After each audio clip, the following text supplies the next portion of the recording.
Hello mga brad, ito may unit tayo, Hitachi X100. Tinatanggal na namin mga brad yung kanyang langis kasi ito parang nahaluan ng tubig. At saka ang problema nito mga brad, wala na siyang power sa hydraulic. Wala siyang pressure. Ngayon kita natin dito mga brad na ang problema niya ay yung kanyang coupling. So ang gagawin natin dito ay pabaklasin natin tong mga to yan. Tatanggalin natin lahat ng mga yan, mga hose. Tatanggalin natin lahat yung supply.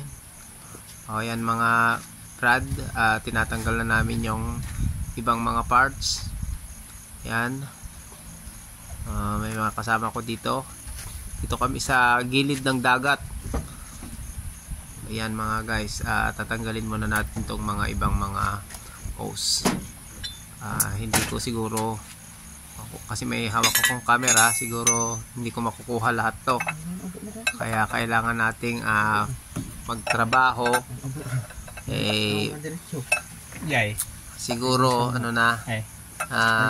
paputol-putol na lang tong video natin. Pero ang pinaka-cost nito mga brad ay yung coupling niya ay warak na. Pakikita ko mga brad sa inyo kung paano yung itsura pag warak na yung coupling.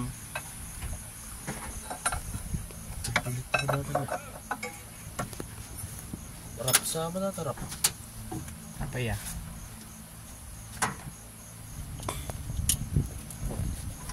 Dito mga brad, natanggal na namin yung mga ibang mga parts. Yan.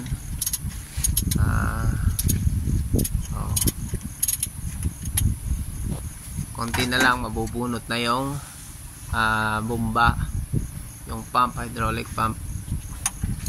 Yan, konting tornilyo na lang. Tsaka yan.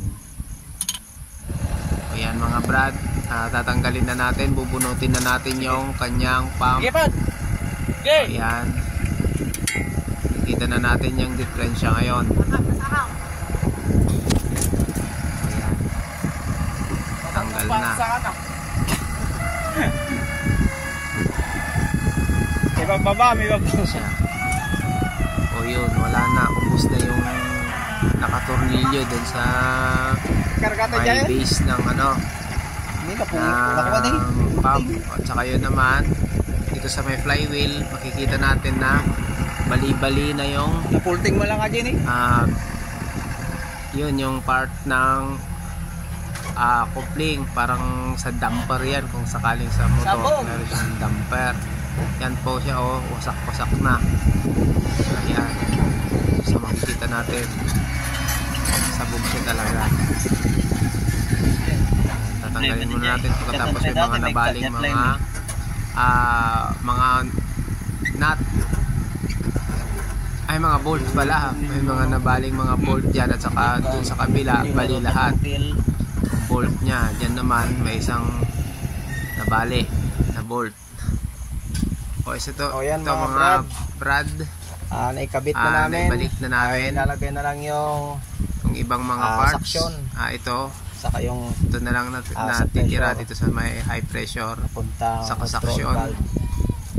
Bali pinalitan lang namin ito ng shortcut na namin kasi alam niyo naman medyo coupling, tagal na proseso itong pagkabit nito. Saka yan, naikabit na namin, pinalitan lang namin ito ng coupling.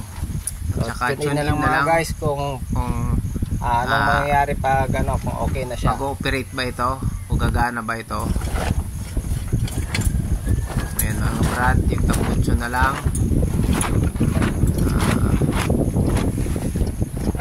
Yan, nasa gilid kami ng dagat. Project. Dito na naabutan tong unit. Meron akong kasamang dalawa dito. Sila na ang nagbabalik sa tambutso. Pero ito sa baba mga brad okay na. Bali yan, makikita natin dito. Yan, operational na siya. Bali mas matanda pa to sa operator mga brad, pero ayan, talagang hindi na ganun kalakasan yung bomba niya. Hindi na yung bomba nito, kaya lang naging problema lang na pinapagawa ay yung coupling, kasi hindi na siya wala na siyang hindi na umiikot yung bomba kasi wala na yung nagko-connect ng flywheel at saka yung bomba. Kaya yan mga brad, kikita natin nag-ooperate na siya, pwede na siyang gamitin.